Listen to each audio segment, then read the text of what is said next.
Hello, welcome to another edition of the Leader Campus Talk. Today it's Dianna Booher, and Dianna is a Hall of Fame keynote speaker, best-selling author, leadership communications expert, and executive presence expert as well. So thank you very much. And you also have written somewhere around 46 books. That's really something. And you have a new book coming out. So give it a plug here right now at the beginning.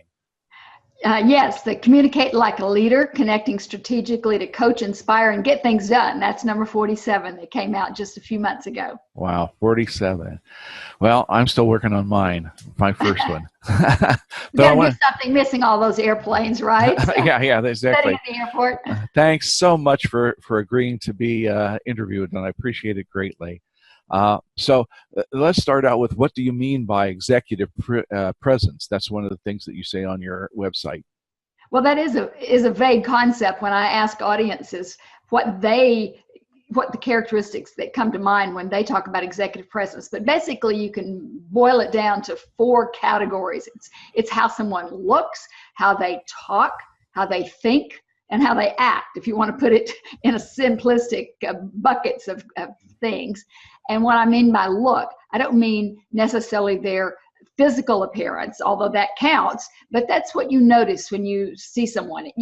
You observe their confidence in the way they move, you observe their gestures, how they dress, the accessories they have, how they walk, how they carry themselves. And then when you talk about how they talk, their smooth flow of conversations, their word choices. Are they always colloquial? Do they think on their feet well?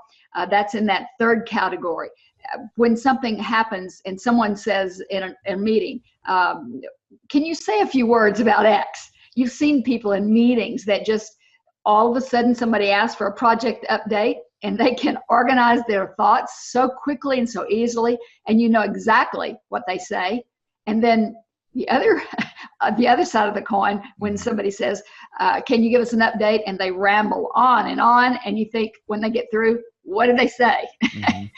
And then that 4th category, how they act. And I use that bucket for all other things. They're mostly values, their expertise, character, reputation in the marketplace, all of those things that it takes you longer to develop, basically over a lifetime.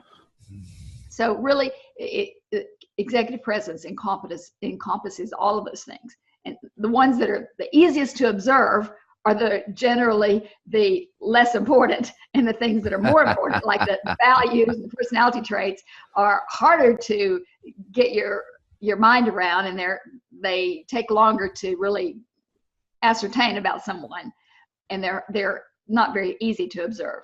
And that's interesting. There's a person on our list, Dr. Carney, and he wrote a question about the aspect of on the Leader Campus, the aspect of leadership's information that some things, he says, are not published enough. There's not enough information out there. Would you consider communications to be one of the things that's lacking a little bit in the book and magazine and paper submissions? Is there a lack of that kind of information available? No, I think there's a lot written on communication because we do it so much. We've been talking since we were 2, and I think people think they do it well. But I think there are a couple of areas in the communication field that are not addressed sufficiently, and that is mediating conflict. I think we talk a lot about the conflict that's there, but we never get around to the subject of how leaders actually solve the problems of conflict. In other words, we address what creates conflict, and just like you see it going on in the government all the time, and we just seem like we're, the governmental gridlock that we have going on, it just seems like we can't get past it. And as leaders, we keep pointing to the problem, but we don't get to the solution. And I think there is not sufficient, that topic is not sufficiently addressed often. How important do you believe is communication? I mean, obviously enough to write books on, but if you were to boil down the most important 2 or 3 tasks that a leader has, where does communication rank? I think it is the top of the chain. I think the essence of leadership is communication. It's been called the basic business act. Nothing gets done unless you communicate. If you think about every relationship that a leader has, it is the epitome of relationships and conversations, basic conversations stacked end to end. If you think about it, no business deal gets done unless you've had a conversation, you've written an email, you've drafted a contract, you've had a negotiation. It's a series of interactions or communications stacked end to end, and that summarizes every relationship you have. So I don't think you can lead without being a master communicator. So it's at the top of the list. And if you look back at all the major studies that have been done, those that have been done by PricewaterhouseCoopers, IBM, American Management Association, and they always ask, what are the top 3 skills that people need in the next 10 years? Or what's do we need to focus on in the next 3 years for our businesses to grow? Communication is always in the top 3 things that they list. How has communications changed in this world of technology? I mean, with emails has that changed also, not only email communication, but has that changed face-to-face approach to communication? It has changed tremendously in several ways. One is that because of the social media and because of our technology, someone's words can dramatically affect things around the globe. We're so connected now that you can misspeak or you can let something slip and stock prices can fall in seconds around the world. A leader's statement, a 10-word statement can create a crisis, a global crisis in a matter of seconds. I also think it affects decision making because the expectation is for fast response. Just because we can respond so quickly, the expectation has been set that when you send an email to request approval to move ahead to do something to someone, leaders feel the urgency. I need to respond. Yes, no, don't. Go ahead immediately. And so some people make quicker decisions than they otherwise would. And that means that they make decisions poorly sometimes without the facts that they need. And so I think we have poor decisions based because of that expectation. And I think also that the fact that we can edit and change things creates a lot of incorrect perceptions. In the past where you really got a better sense when you had to see people face to face in a meeting. You saw their real self, their real abilities. And now you can be really a poor communicator, but you can have somebody write you a script. You can have them make you up. You can have them to perfect you and create a totally different persona for a person. And you're not really seeing the real person. That's the reason you have an on-stage, for lack of a better term, an on-stage person, CEO, leader, and a real leader, and they can be totally different people. And that creates well, let me say, it can be a positive thing or it can be a negative thing. I'll put it that way. This is your new book now, 47, not to give too much away, but then how do you approach this lack of communication skills in some leaders? How do you, again, without giving too much away, because we would like to see people buy your book, of course, but without giving, how do you approach that? Well, the publisher came to me and said, look, what are these skills that you have to go to the next level? A lot of people get stalled out at mid-management level. And I have coached senior leaders for the last 3 decades. And what I did in putting this together, I thought, I can't cover everything. It's a brief book. Now people read books 30, 35,000 words, and that's about it. And so I thought back when CEOs send people to me to be coached, and they say, we would like to promote this person to the executive level, but this is a problem, or that's a problem. I thought, what is it that are those 3 or 4 things that they comment on that this person lacks that keeps them from getting promoted to that executive suite, to that C officer suite. And I put together those things. And I boiled it down into the ways that executives can communicate. And they communicate by writing, by presenting, by connecting one-on-one, negotiating, and the interpersonal. So there's 6 ways that leaders communicate. And I thought of the 3 or 4 things that when a CEO calls me up and says, Dianna, can you coach this person? This is the skill or the attitude or the trait that's holding them back from that executive suite level. That's what I put in those sections. The finishing touches, I call it the finishing touches to communicating like a leader. Which do you think is the most difficult to teach a leader in the communication process? I think it's the nuances of reading between the lines, in how they come across when in interpersonal skills, topics to bring up, to not bring up. I've had CEOs say, this person we were ready to promote to an executive vice president to a level, and I took them out to dinner, and these are the kind of questions they brought up. Here was their golden opportunity to speak with me for 2 hours. And this is the topic they chose to talk about. Mm-hmm. And they were astounded that they did not have more substantive questions to ask, or more provocative topics that they wanted to discuss with me. And they just had not done their research to speak. Here are 2 hours of golden opportunity to talk to the CEO of your organization, or, a key buyer. And this is what you chose to talk about. Now, when I talked to that person I was coaching who was about to, get booted out of the organization or passed over for promotion, they thought, well, I thought it was just a relaxing dinner.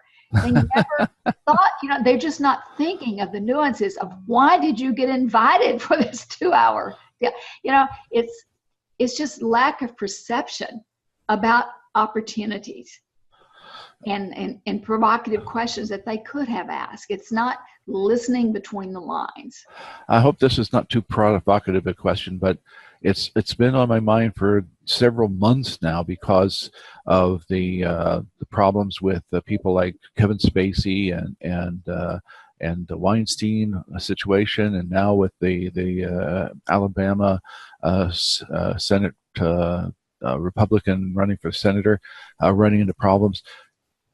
How can we as leaders communicate better? And even talking about guns as well, like the shooting in Las Vegas. How can we as leaders communicate better that we have a better handle on the ideas of how can I say this? The ideas that there's more comfort available to women to come out. There's more ability to talk about guns and gun control than to just give our prayers and our thoughts to these people. There's more that we can do. How can we communicate that to our leadership, and how can our leadership do something about these kind of atrocities, I guess? I think there has to be a zero policy communicated from the top. And then I think there has to be, the burden of the communication has to be with the leadership to be very specific. Mid-management tends to be vague because they don't want to offend, they don't want to get questions because they're not sure how to handle it, and so they tend to be vague. But if you're a master leader, you are very clear, and the burden rests with you. You pull the heaviest load, and that means being very specific. You have to give illustrations. You have to say things like, now, if I just stated the policy that I've stated, there would be questions in my mind. Here are the questions that would come up. Here are the questions I would ask. And so let me answer some of those for you. And you might say things to make sure they understand the policy that you just stated. You might say, here's some steps that I would take if I were running a division. I would make sure that blah, blah, blah.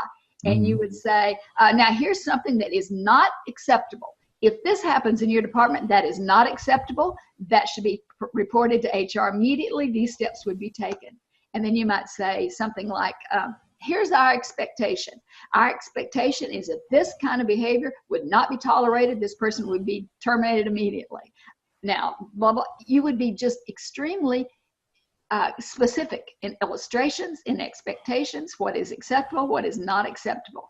the higher your expertise as a leader in communicating, the more specific you will be. And then I think the third step, in addition to setting the policy and being very clear and carrying the burden of being specific, would be to hold people accountable.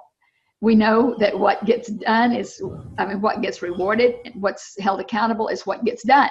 And if you do not hold people accountable, your policy will be ignored.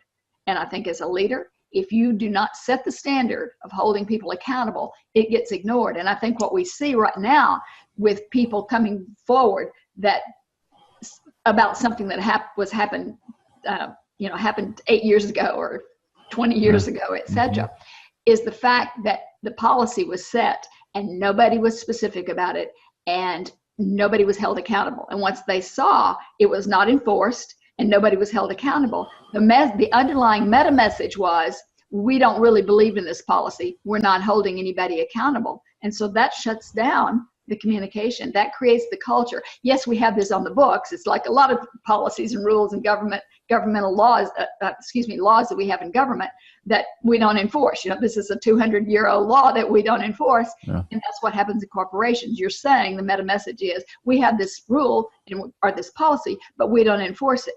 And obviously that shuts the communication down. So is communication similar in the political realm versus the private industry realm? Do you believe that you see similarities? And if there's differences, what kind of differences are there? I see the same. It's the same. We have, if you go through, and I'm not a governmental policy expert, but you'll see, if you go through our legal system, you'll see rules that have existed for 300 years that they're outdated, but nobody has gone through and taken the responsibility to take them off the books. They're just not reinforced. And you'll see the same thing in corporate America. Something that's somebody skated by and it didn't get enforced, and people see that and they just ignore it. It's the same. Okay. Well, our time is pretty much growing on. I've really enjoyed speaking with you. Fascinating information. And before we say goodbye, why don't you give your book another plug? Sure. That's Communicate Like a Leader, Connecting Strategically to Coach, Inspire, and Get Things Done. And it's available in all online bookstores. And I also have a website for that. It's just communicatelikealeaderbook.com. And you can order it there from any bookstore or get an excerpt. Thank you so much, Dianna Booher, for your insight and information. I appreciate it greatly, and I know that people will take advantage of this interview and hopefully take advantage of your book as well and increase the ability. I hope I didn't do such a bad job in the interview and communicating my thoughts as well. Thank you, Mel. Enjoyed being with you. Thanks so much. Take care. All right.